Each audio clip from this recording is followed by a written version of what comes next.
Greetings, everyone. This is Rock and Roll Spot Convention with the Weekly Comic Book Roundup, and we'll be moving on now to the other X-Men book of the week. We already covered Sword with this week's King in Black books, as it was a King in Black tie-in. Now we've got Marauders, number 17. So, important points to keep in mind. Recently, Sebastian Shaw engineered the death of Red Queen Kate Pride. And there were some issues with attempts to resurrect her.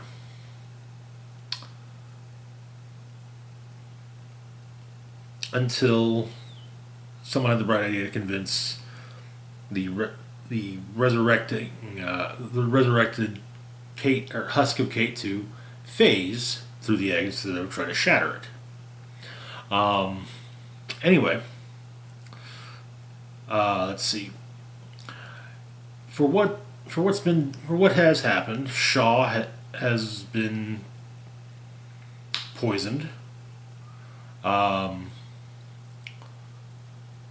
He's having some forced punishment placed upon him, and yeah, apparently there's more to come.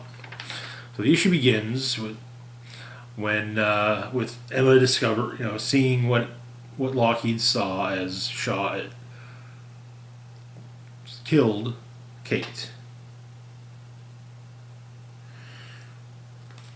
And so she contacts Callisto,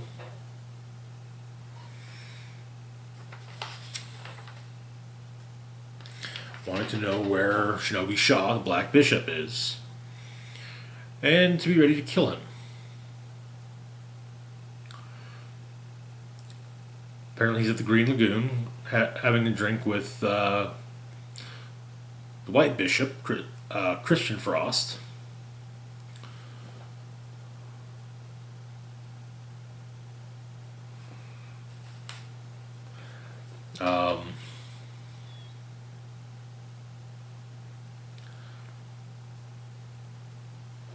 And suggesting an idea to Christian,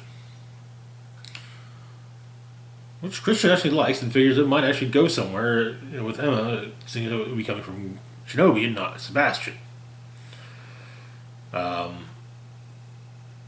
So Emma tells Shinobi to excuse himself, however, and he steps outside with Callisto following and watching. She gets into his head. And turns out he actually didn't know about Shaw trying to kill Kate. And so he doesn't get killed by Callisto. Emma sends him inside, erasing his memory of the whole thing.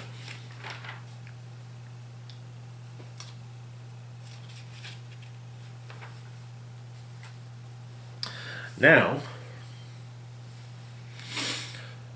on one of Krakoa's peaks, Storm is sitting and watching, when Callisto climbs up, very out of breath.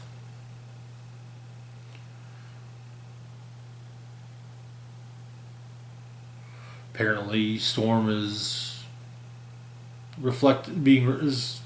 feeling a bit isolationist. A bit like isolated and feeling like being isolated and reflective after the events of Ten of Swords. Also, Callisto has picked up on the fact that Storm plans to leave Krakoa soon, and asks if she's told Emma and Kate.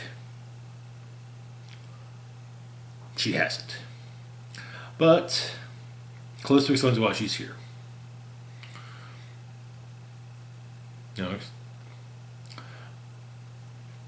Explaining why she's speaking to Storm. Basically, when she was depowered, she felt like she was half killed. Now she's on islands all day long, either in the South Pacific or over the North Atlantic, meeting mutants from all over the world, moving money that's covered and traced them on drugs, sweat, and blood. Nothing smells or tastes right. The world feels fake, and she needs her damn senses back. And Storm explains that while she does not disapprove of the Crucible, she does not wish to participate. And then does kind of quietly ask why her. And Callisto says, well, Apocalypse is gone, so if you want your powers back, you gotta bring someone to the dance. And she said, Storm's just Logan. But Callisto says that, she likes knives, she doesn't like getting cut. But Storm apologizes and flies off, and as she does so, however, Callisto says, remember how far you were willing to go to become whole. And there's a note from the desk of Emma Frost, consent to all of Hellfire Trading. Mutantdom has accomplished much in a short amount of time, and though our losses were heavy in the conflict with another world, we are continuing to succeed every day. Hellfire Trading is growing faster than we anticipated, but our enemies are more stubborn than we hoped. Our growing pains are acute. Humanity has not managed the health of their species or this planet, and they need more of our medicine. That means we need more farms, more factories, and more friends. Therefore, as the first of many changes to come, effective immediately, the Black will service our yes countries that recognize mutant sovereignty, while the White will now service the pieces of the globe where our medicines are sold in the black market. There are larger changes on the horizon, and we will discuss that in due time. When you receive this message, please proceed to the private gate at Hellfire Bay to the island of McKeans. It is a new protectorate of Krakoa and a Hellfire Trading secret until the invitations are sent. There are important matters to discuss in person. Speaking of the island of McKeans, Emma is there with it's where she got the lighthouse. It's the island with the lighthouse. But she's there with Sebastian and the groundskeeper, and she apparently because she has made probably complicates the arrangement that the lighthouse keeper had with the previous owner Namor. But he, apparently, she explains he'll only be inconvenienced once a year. And she has it, he can live there the rest of his days. She wishes them to be that they belong, and asks if there are any, if she has any requests of her, and he can speak plainly. And he mentions that he has heard about a Krakoan distillery, and so he wouldn't mind some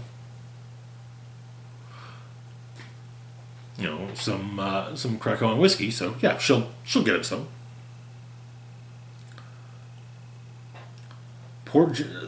She'll get some Port Genosha dispatched to him straight away, along with a way to communicate with the Hellfire Trading Company, day or night. And Shaw sees what Emma's done and is actually amazed by it. Also present are the three bishops: Lucas, the Red Bishop; Christian Frost, the White Bishop; and Shinobi Shaw, the Black Bishop.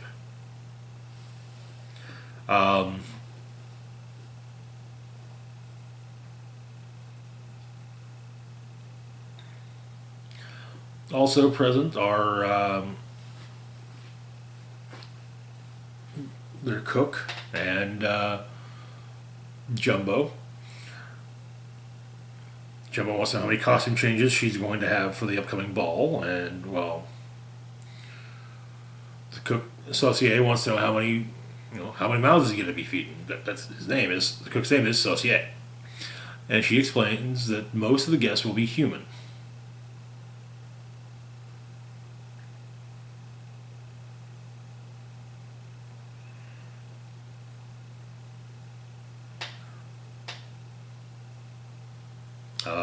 Bishop,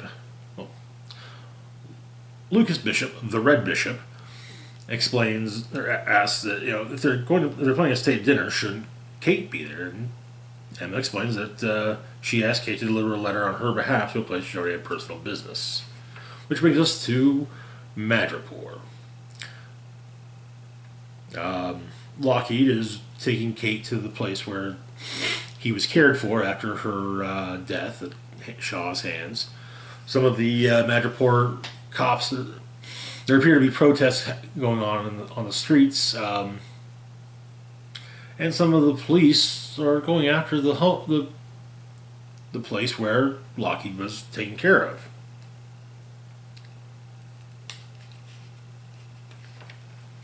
Kate convinces the cops to escape. Lockheed arrives, and make the kids living there are happy, and she's brought them some money.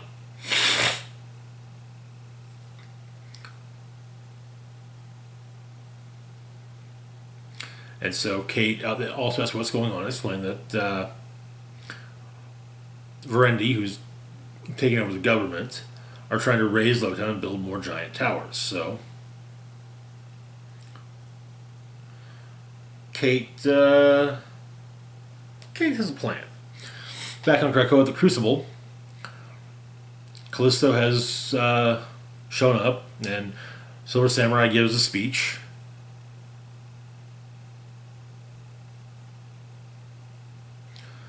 As Storm is not there, as Callisto had hoped, Silver Samurai offers his blade to her for the Crucible, but there are two other volunteers. Fenris. And, well, yeah. Callisto is not happy about that, saying that if those races come down here, she'll end up in the hole, not Arbor Magna. Fenris is sitting next to Mask, and Andrea explained that they've been so good they haven't killed anyone since Krakoa. Andreas asking what Mask's looking at, and, well, Mask's answer is not polite in the slightest. However, at that point, Storm arrives, and you get superhero landing. Callisto offers Storm a blade, and then charges. They have their attack, and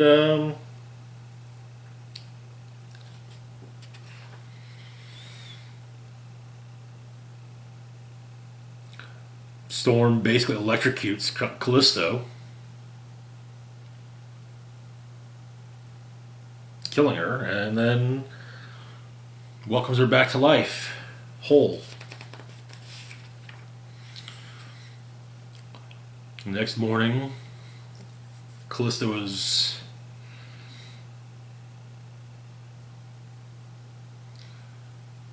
truly meeting the island for the first time. Able to detect, see, hear more of it than most others.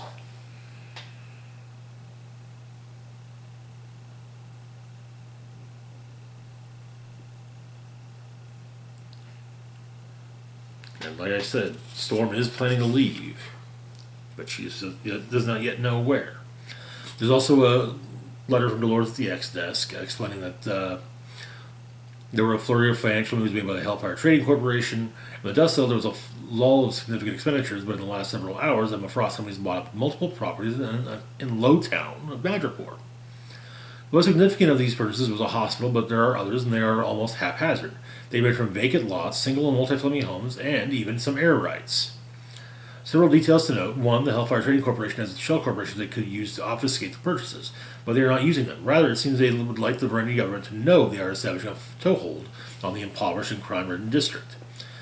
Krakow was only too happy to flex its soft power against Verendi. Dolores then addresses the Hellfire Gala. She has been invited. Seems many in the intelligence community have. It's the first state function for Krakow, and it seems very unusual in more ways than one. The most notable is the guest list, which is almost certainly include ambassadors, heads of state, and metahuman associates of the X-Men. The War Games boys apparently laughed and said it'd be a good opportunity to decapitate the governments of the human world, and didn't seem to like the fact that Dolores asked, what's stopping them from doing that now? Aside from introducing a new team of X-Men, the evening is likely a chance to solidify the relationship with friendly countries. Which it likely is. Yeah, it makes sense. Back on Madripoor Verendi House, the headquarters of the Verendi government, they're playing cards. I think they're playing poker actually. When Kate Pride arrives,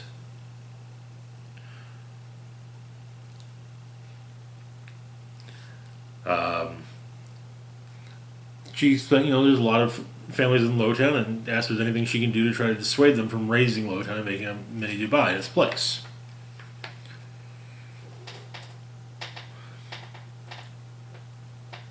But it turns out,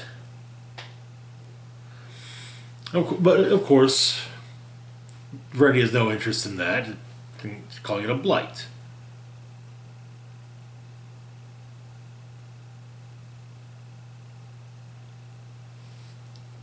And so, the Verendi are then invited to the Hellfire Ball, or the Hellfire Gala. And that is where the issue ends. And clearly, Kate's attempt to get Verendi back out of Lowtown is a precursor to what occurred to what was mentioned in the X-Desk communique. Anyway, that's it for this week's Marvel books, which brings us now to this week's DC books, starting with Future State, Dark Detective, #1. So, Gotham is overrun, is a police state, seemingly independent. Seems to be kind of somewhat of an independent state, and also a police state. Masks aren't welcome, yeah.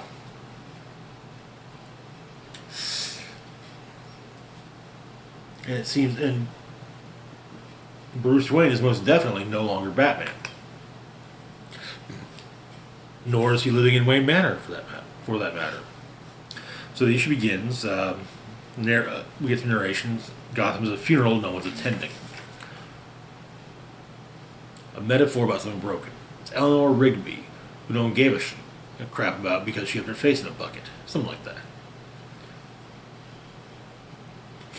Turns out the person narrating is Bruce Wayne, who was apparently shot and killed last month in an alley.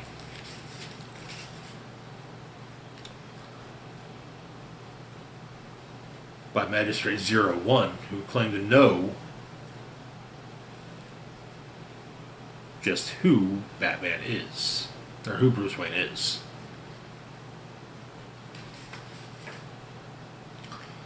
So, you get some food, hollow news saying, oh yeah,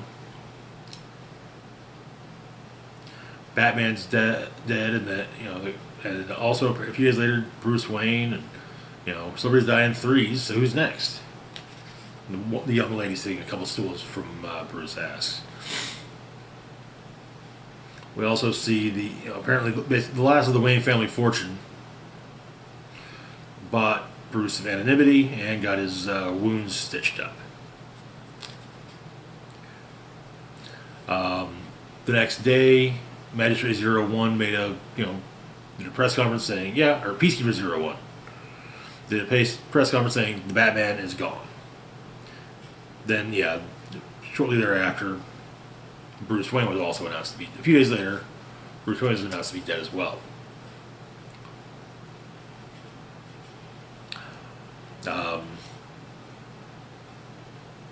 Bruce runs from the big city square type place and into one of the alleys where he sees a mugging happening. Tries to stop it, and the magistrates show up. But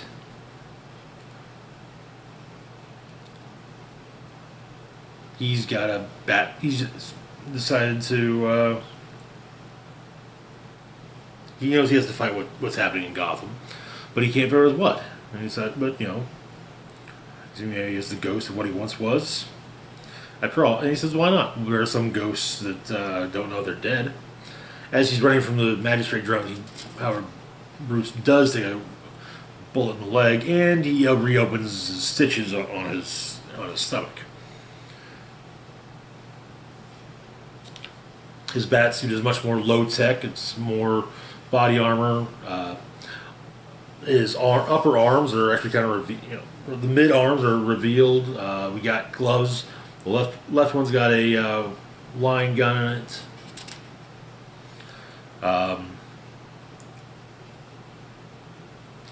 And Peacekeeper 01 notes that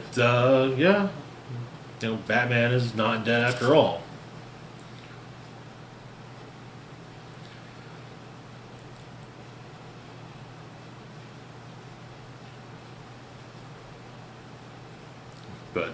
Bruce hiding in an alley, states that Batman is dead, Bruce Wayne is dead. There's no one left to stand over their graves, nothing left of the mistakes, and the city those mistakes helped build. Wayne Enterprises, Batman, his technology, his justice is what helped build the Magistrate, which means that Batman knows how to break it down. Whatever he is now, he's got nothing left but time to fix this mess. Funeral's over. Which brings us to a secondary story, Grifter. No future past. We begin in a dive bar in Gotham. Cold Cash, Grifter, is playing some cards. Well, he's also been accused of cheating, and he's got a gun stuck in his face. But it's not as bad as it looks. So,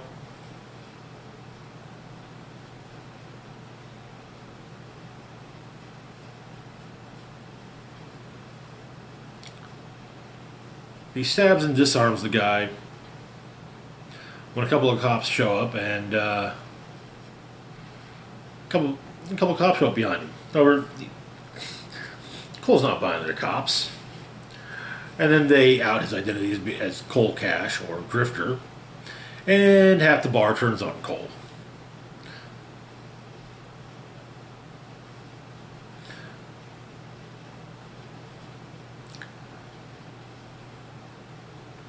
Guy who hired him for protection one time, it never showed. But Cole gets out of the bar, and turns out there's a bunch of cops outside. And, okay, maybe those two guys actually were cops. Makes a break for it, gets hit by a car, and gets arrested.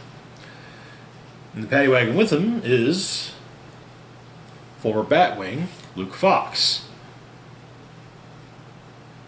Luke is trying to get Grifter to help him. So, Grifter kicks him in the face. Tells the driver, hey, this guy's knocked out. Driver comes back. Yeah, it's a ruse. But, yeah, Cole's able to get loose and get Luke loose.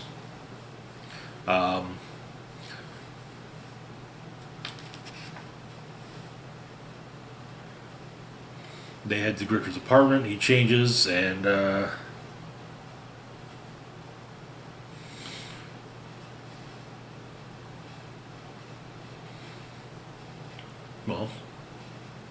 Luke's wanting get out of Gotham. He offers Cole the access card to an account with $50,000 in it.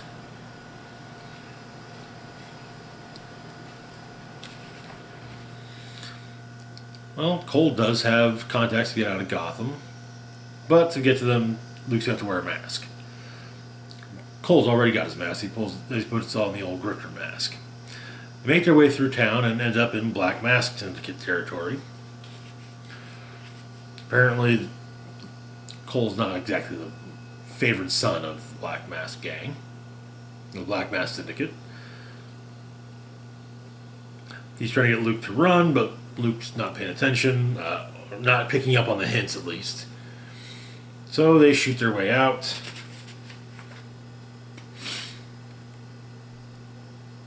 And eventually,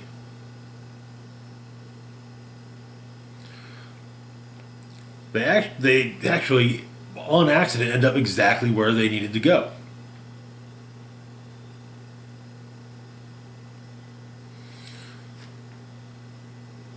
What appears to be an old bakery run by one of the last and best criminals that Gotham ever produced, the Queen of Clubs herself, Huntress, who is hanging from the ceiling by her knees, trading a crossbow on the two of them.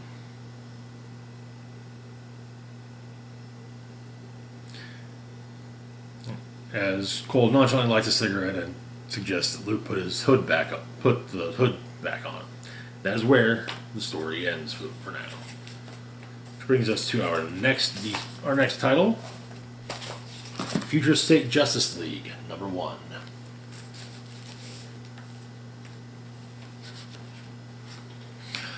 Basically, get a background on the new Justice League.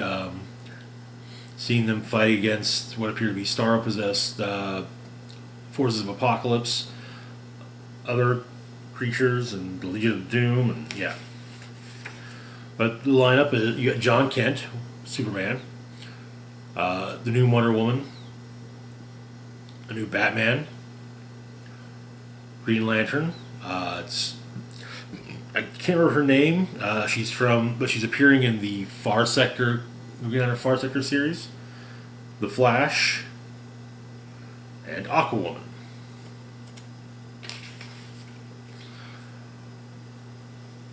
And turns out that scientists Tio Morrow and Anthony Ivo are putting together a new Legion of Doom with the intention of destroying the Justice League. Their new Legion of Doom consists of Despera, the daughter of Despero, Amaze X, a new Cobalt Blue, the Screech Owl, who is related to the Court of Owls, the Flood, and the Ultraviolet Lantern. And Morrow explains that in his research in the Hall of Justice, he uncovered a bit of hubris and mercy from the League's past that they can use to doom their future. So, tomorrow belongs to the Legion of Doom, as the Justice League will die. Well, tomorrow, the League are at the old Hall of Justice, and the Legion of Doom is dead. Ivo, Tio Morrow, Amaze X, Flood,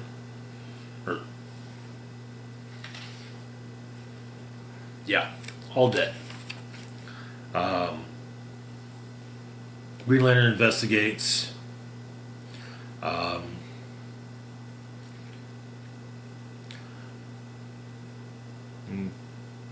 the question is asked, what wrecked the place? And Superman explains that the team got too big, too many members, then members uncovered all the Justice League secrets and used them to hurt the team, betraying the Justice League. So rebuilding the Hall of Justice felt like a betrayal of the lives lost. That's what led to the new League Charter, all the new rules. Mandatory secret identities, no fraternization, no sharing our true lives.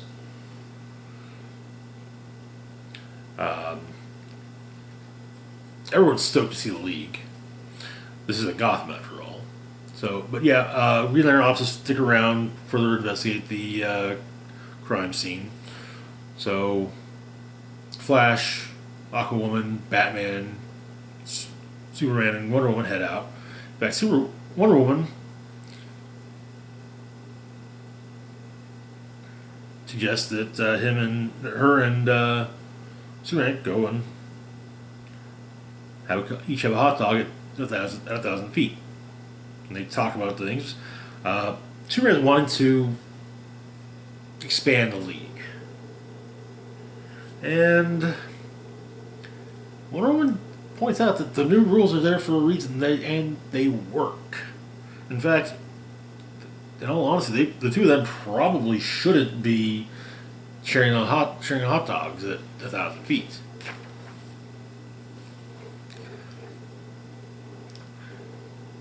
And before they part ways, she says that Kal-El, the original Superman, was the Man of Tomorrow.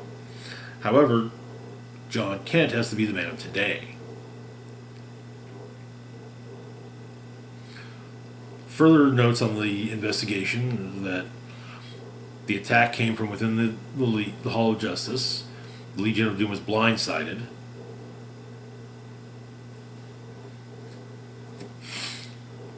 And a lot of power was used.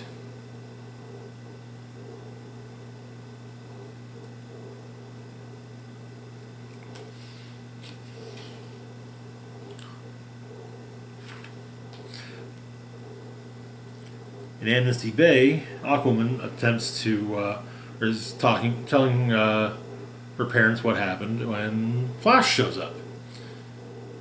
Apparently, they have been breaking the no fraternization rule. When Superman and Wonder Woman show up, and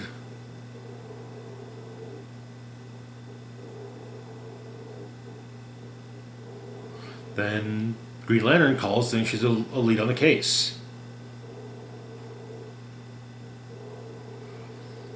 When Superman shows up, calling Green Lantern by her real name, Jo. But Flash is not. That's not possible because Superman's right there in front of them. Something is done to Flash is attacked quickly and suddenly by Wonder Woman and seemingly killed. Aquaman attacks Superman, marring his face, and then the same thing that was done to Flash is done to Aquaman. He's 2 down.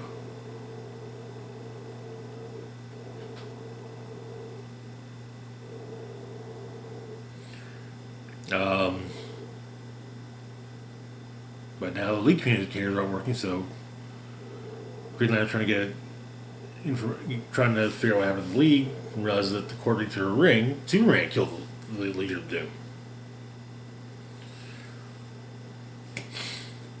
She goes to attack him, but he hit her with the same weapon that Wonder Woman used on Aquaman and Flash.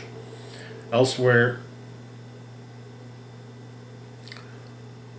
apparently Wonder Woman and Green Lantern take down Superman, Flash takes down Batman, and Aquaman takes down Wonder Woman. And so, all the League members return to the Hall of Justice. Wonder Woman asks was it wise to kill the Legion of Doom, as Superman apparently morphs, with Flash adding that, Legion freed them. But Superman, who did all of Justice, explained that T.O. Morrow thought he could use this group to kill and replace the Justice League, that he could control them, as they were revealed to be the Hyper Clan. The Legion of Doom's plan was smart. The world is the Justice League, and that can be used against them. When the Hyper Clan first came to Earth, they made a mistake. They tried to rule in their new forms. But the world fears the new. The Justice League revealed them as White Martians right away. So this time they're going to be the Justice League. Which brings us to our next story, our backup story, focusing on the Justice League Dark. A pair of homeless men are keeping warm by a trash fire, and one of them explains why the sky looks all strange. I guess it's from another world. He explained there's a spell on it, glamour. But the real sky shows colors that bear the world's feelings every day: fear, anger, love, joy in yellows and oranges and turquoise and gold. Some days the feeling so intense the real color bleeds past the veil. The old man says something awful must have happened for it to go purple and pink the way it did. In the Mojave Desert, Zatanna and Detective Chimp are on the trail of things. Apparently Merlin has returned and has claimed all magic as his own. It turns out that a bunch of magic users were brought to the place where Zatanna and Detective Chimp are, and were questioned by a knight, and each question and set on fire by a knight. Among them was Zariel. And so, Detective Chimp summons Etrigan, as Etrigan now share a body, as opposed to Etrigan and Jason Blood.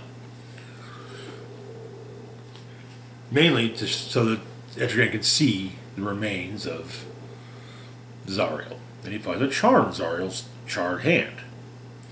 And they're able to find out, he can track it to where it came from. A place called Relics and Riches. Run by none other than Rory Reagan, formerly known as Ragman. And Zatanna's pleased as hell to see Rory, knowing that he's safe.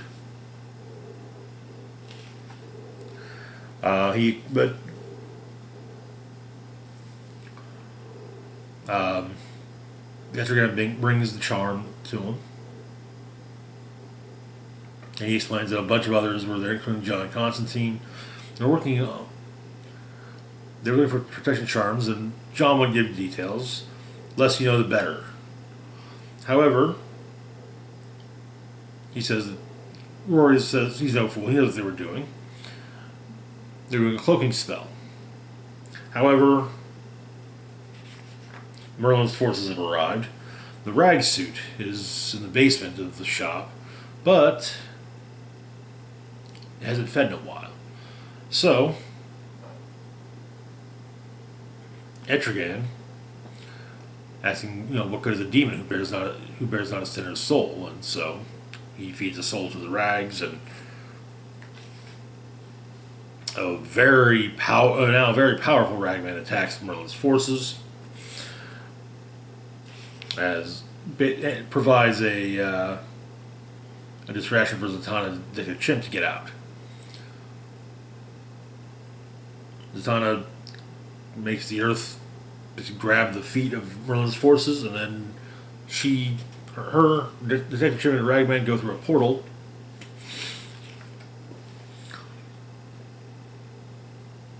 into Vegas, Cardboard Town, trying to figure out where there should be a symbol that they're looking for, but they're having trouble finding it. And Rory figures maybe he was off in the exact location, but they run into Constantine. He says, "No, you're in the right place."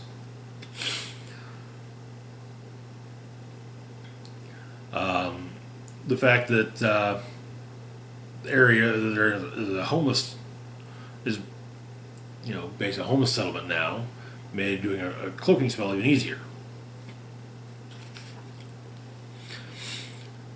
So that the Oblivion Bar could be reopened. But it turns out that, and running the bar is none other than Madame Xanadu, but she's been pulling the same cards from her tarot deck every time. The Chariot, the Hermit, Seven of Wands.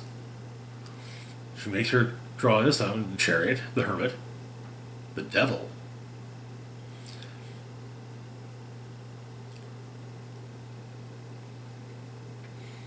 And they talk about what the Devil card means, explaining that, it also, it doesn't just mean like a literal demon or anything. It also means to be constrained, trapped, or tethered.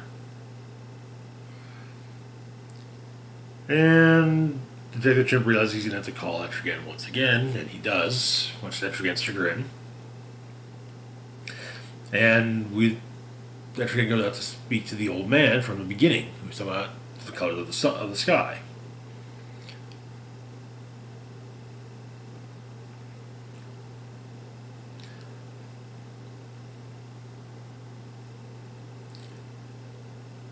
Apparently, the old man has placed glamour on himself. Glamour that no one else could see, no one could pierce. And so,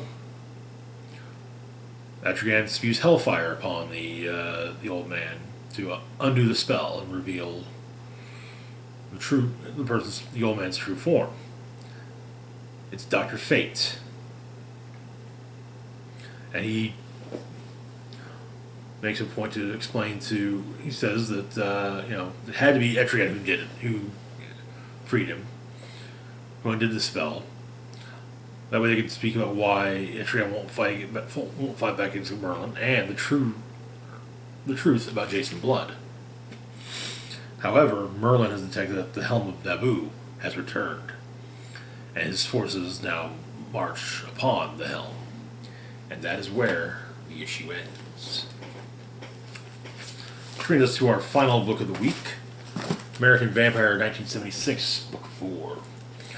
Where we left off, it seemed all of our stories were beginning to converge. And all of our heroes are on an old plane, the original Air Force One, discussing what's going on. Skinner is being, Skinner. Turns out they have to go to the Matterhorn. The Matterhorn has conceals a meeting place for the Council of Firsts. It's also, however, home to a race of giants. And all the various myths about titans and giants and whatnot all came from this race. Then we've got Mimta is introduced. It's explained she's was possessed by, she was bitten by a Carpathian and turned in the 1800s before Skinner Sweet was, making her the first of the American vampire bloodline. Elsewhere, Agent Bixby is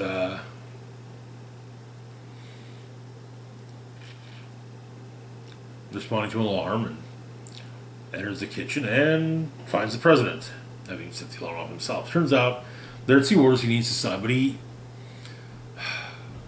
can't bring himself to do either one. One is the plan for the fireworks display over Vegas for the bicentennial. The other is the design of the new nuclear football. Turns out both Bixby and the president were Eagle Scouts. And then a member of the cooking staff comes in with some ice cream. Apparently he's new. Bixby sees through, realizes though that he's an operative of the beast. Convinces the president to wait on his ice cream for the moment.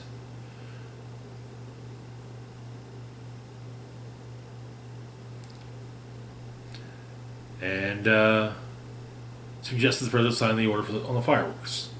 That's one for tonight.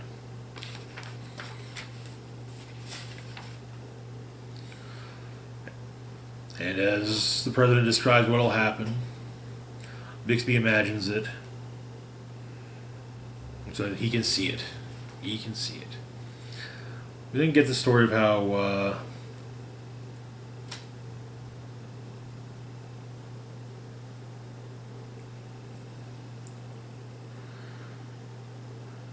Skinner's brother met Pearl. Apparently, she was hanging out on the set of a remake of the last movie she was to be in before she was turned. Just hanging around, but the director said that liked her look, and so said, hey, gave her a small part. She wanted to be part of something bigger. Skinner swears up and down that he saw the bad in her, which is why he turned her. But his brother thinks that Jim thinks that maybe Skinner turned her because he thought maybe she could see the good in him. And so Dr. Calvin, elsewhere on the plane, Dr. Calvin and Mimta are discussing what's going on, and she's been helping with indigenous rights movement of the 70s.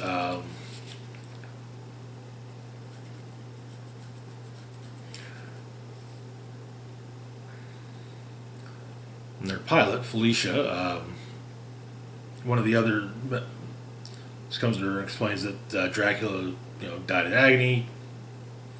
But yeah, Felicia tells Travis that she's not ready to hear about it. Then bats start to assail the plane, and Felicia, even dead, Dracula still must have some power, which is attracting bats. Mucking up their engines, and they crash into the Matterhorn. But they manage to crash into just the right spot, so that they find the council chamber and the giants, and that is where the issue ends. That's it for this week's roundup. As always, feel free to like, share, and subscribe. Links to my Facebook, Twitter, Patreon, and PayPal can be found in the description box down below. This is Rock and Roll Spock signing off, saying, live long and rock hard.